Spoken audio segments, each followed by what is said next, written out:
지금 보시는 차량은 한국 GM에서 최근에 국내 시장에서 출시한 쉐보레 트레일 블레이저입니다.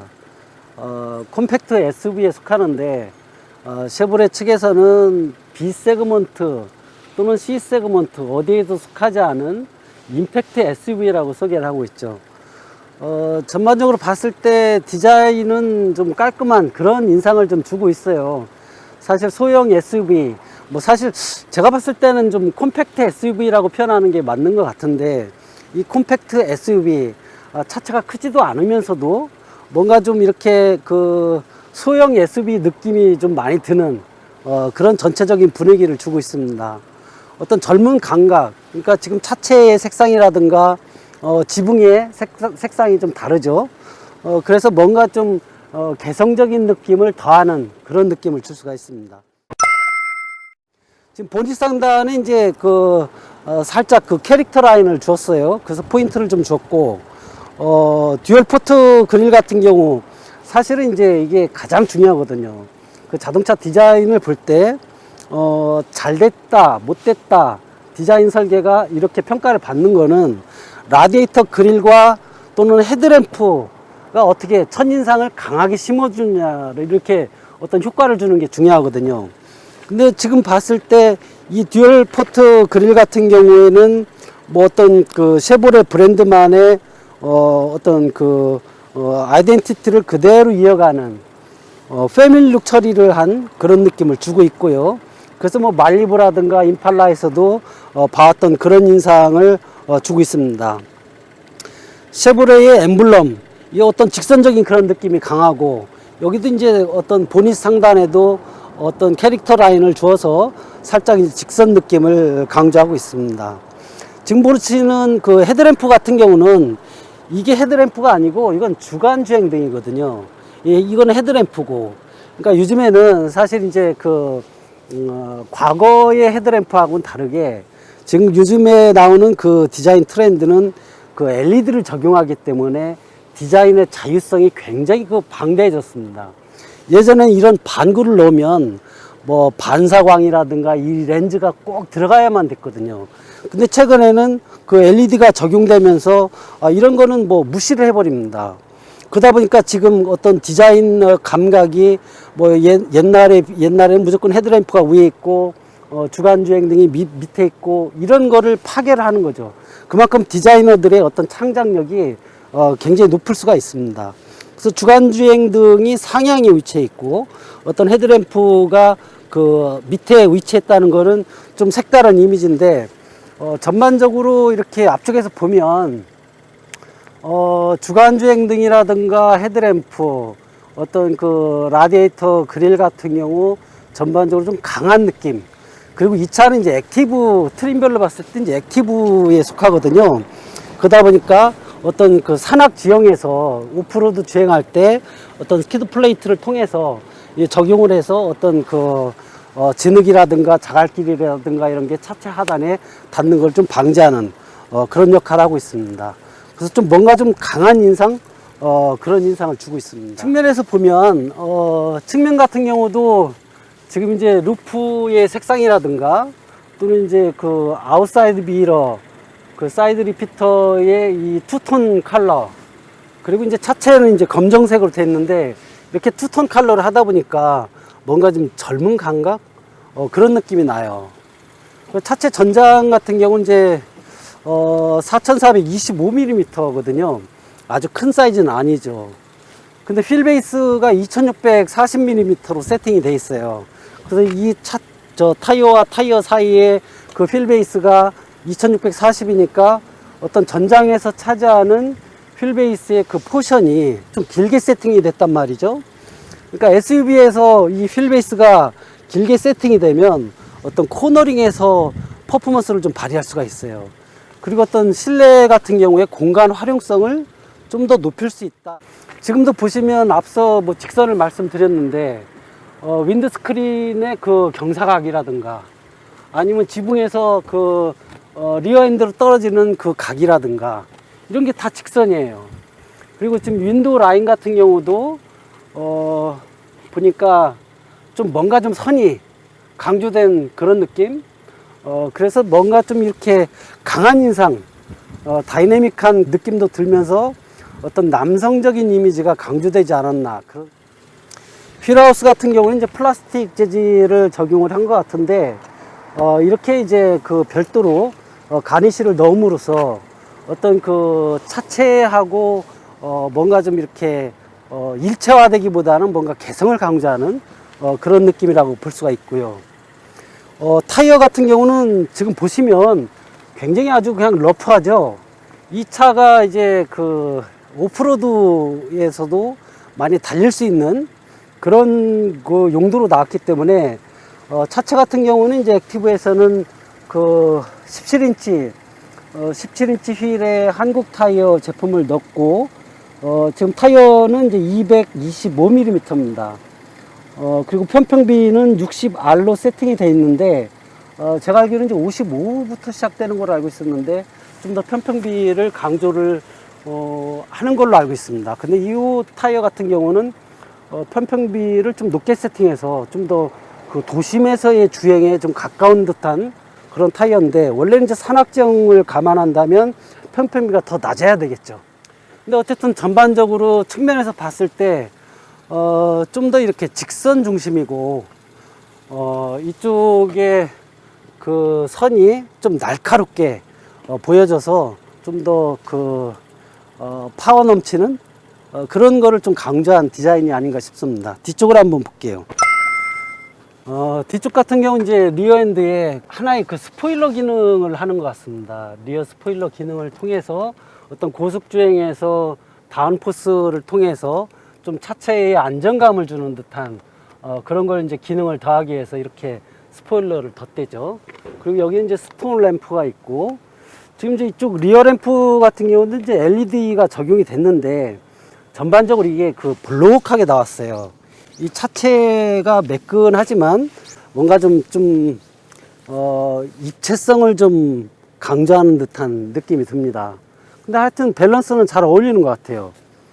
그리고 이제 그 리플렉터 같은 경우도 이렇게 부드럽게 곡선으로 처리하면서 또 이쪽에 날카롭게 이렇게 직선으로 촥 뻗었잖아요. 리플렉터 같은 경우에도 어떤 직선과 곡선, 이걸 좀 이렇게 적용을 시킨 것 같습니다. 이쪽에서 보시면 이 액티브 모델 같은 경우에는 이제 그 이 디퓨저가 이제 산악용이기 때문에 이런 걸 좀 이렇게 하이그로시 크롬 같은 걸로 적용을 시킨 것 같아요. 일반적으로 크롬을 적용하면 반짝반짝 빛나잖아요. 근데 하이그로시로 하면은 살짝 고급스러운 느낌이 들거든요. 그래서 이런 거를 좀 색깔 배정을 한 것 같고, 지금 이제 머플러 같은 경우는 듀얼 머플러를 적용했는데, 일반적으로 이렇게 둥그런 라운드 타입이 있고, 이 같은 경우는 이제 사각형, 좀 직사각형을 이제 눕힌 형태인데 스퀘어 타입을 해서 뭔가 좀 원형보다는 직선이 강조된 스퀘어 타입을 하면 좀 강한 이미지가 나겠죠. 그리고 트렁크를 한번 보겠습니다. 트렁크가 이렇게 자동으로 올라갑니다.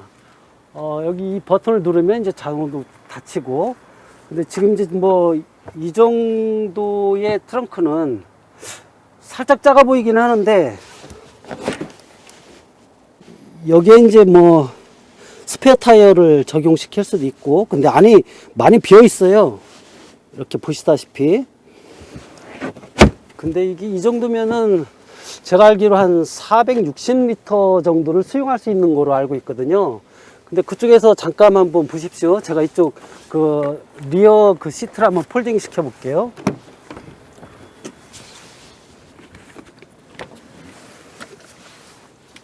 이렇게 리어 시트를 폴딩하면 물론 저쪽에서도 폴딩할 수가 있습니다. 하여튼 폴딩을 하면 전체의 그 짐을 실을 수 있는 용량은 한 1460리터 이 정도로 넓어집니다. 그래서 뭐 골프백이라든가 뭐 스키 장비라든가 이런 거를 실을 수 있을 것 같습니다.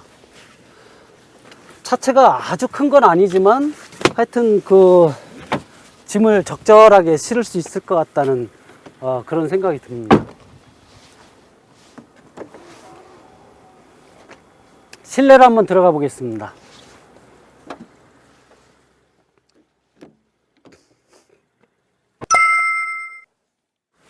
실내에 들어왔습니다. 실내는 일단 딱 들어오니까 가장 먼저 느껴지는 게, 이 차는 굉장히 실용적이구나. 어떤 고급스러운 거를 추구하는 게 요새 하나의 시장 트렌드긴 합니다만, B 세그먼트나 C 세그먼트 SUV 중에서도 이런 이제 콤팩트 SUV 같은 경우 실용성이 많이 강조가 되죠. 사실 쉐보레라는 브랜드가 어떤 고급 브랜드라기보다는 대중 브랜드를 추구하는 그런 측면에서는 이 차가 굉장히 실용적으로 잘 설계가 됐구나 라는 느낌을 받습니다. 먼저 천장을 보면 천장은 대형의 파노라마 선루프가 적용이 됐어요. 그래서 개방감이 굉장히 좋습니다. 이거는 유럽차, 특히 이제 푸조 같은 데서 처음에 이런 407을 내놓을 때 우리나라에서는 처음으로 대형의 파노라마를 이렇게 적용시킨 케이스가 있었는데, 그게 한 15년 전 얘기입니다. 근데 이제 이렇게 요즘에는 대형 파노라마 선루프가 큰 차뿐만 아니라 이렇게 콤팩트한 차에서도 적용이 많이 되고 있습니다. 그리고 이제 인스트루먼트 패널 같은 경우에는 이제 전반적으로 봤을 때 T자 형태로 적용이 돼서 어떤 운전자가 부담 없는 그런 느낌.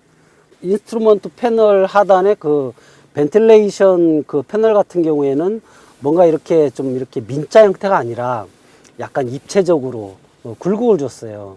그래서 약간 이제 디자인에서 세련미를 더하기 위해서 이렇게 색깔도 좀 넣은 것 같다는 그런 생각이 들고요.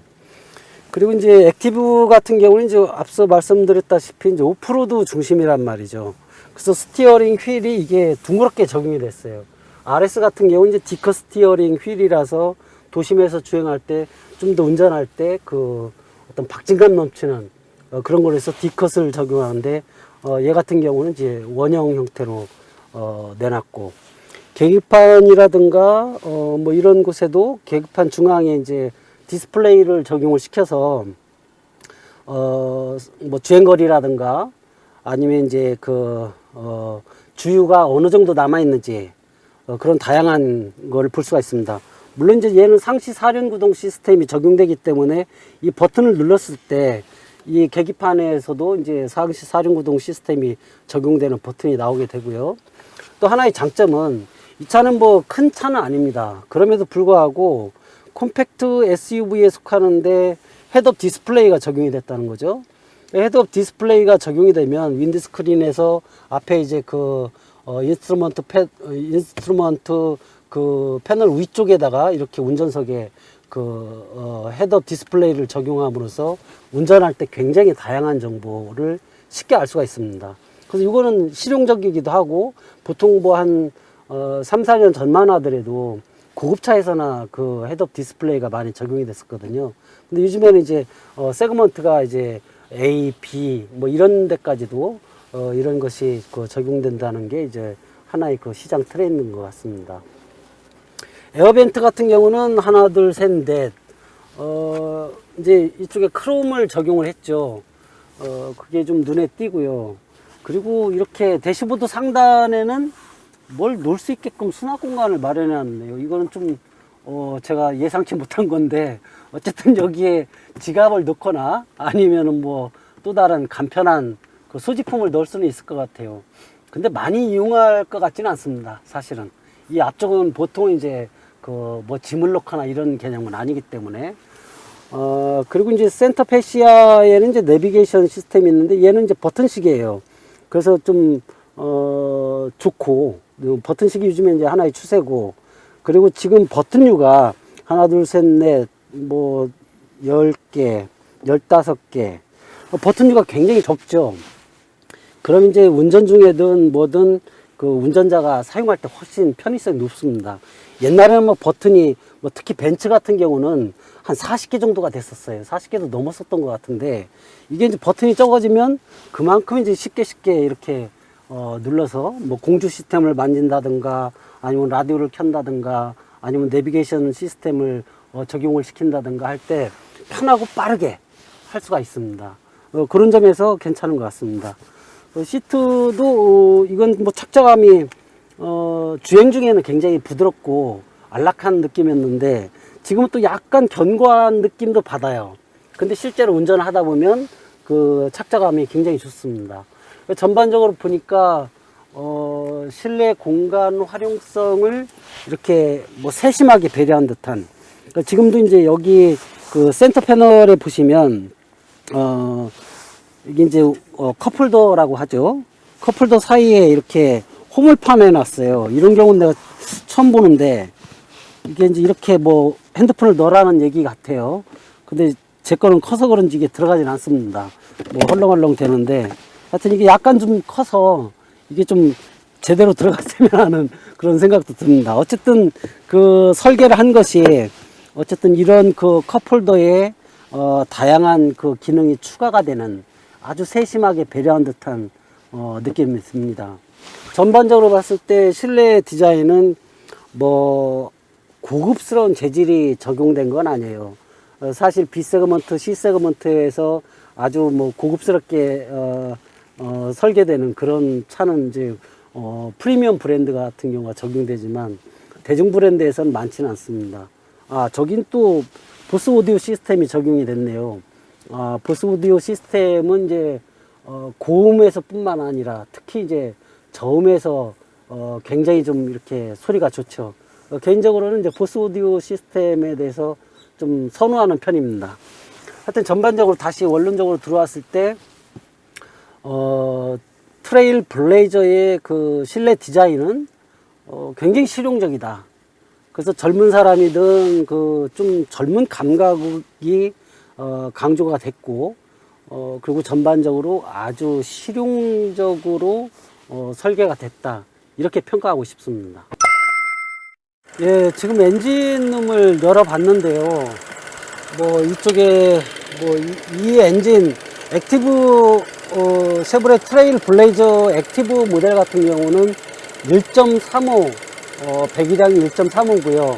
그리고 가솔린 싱글 터보 엔진이 적용이 됐어요. 그래서 최고 출력이 156마력, 최대 토크 같은 경우는 24.1kg 포스 미터를 발휘하는데 이 차량의 사이즈를 감안했을 때 엔진 파워가 부족하지는 않습니다. 근데 지금 이 엔진을 보시다시피 굉장히 좀 작다라는 느낌을 가질 거예요. 사실 이제 그 2010년대 이후 들어서 그 자동차 업계에서 그 다운사이징 열풍이 많이 들었습니다. 그러니까 다운사이징이라 하면 차체가 커도 엔진은 작게 만들고 가볍고 그러면서도 출력은 아주 강한, 바로 이게 전형적인 그 한국 GM 쉐보레 브랜드의 그 다운사이징 모델이라고 볼 수가 있습니다.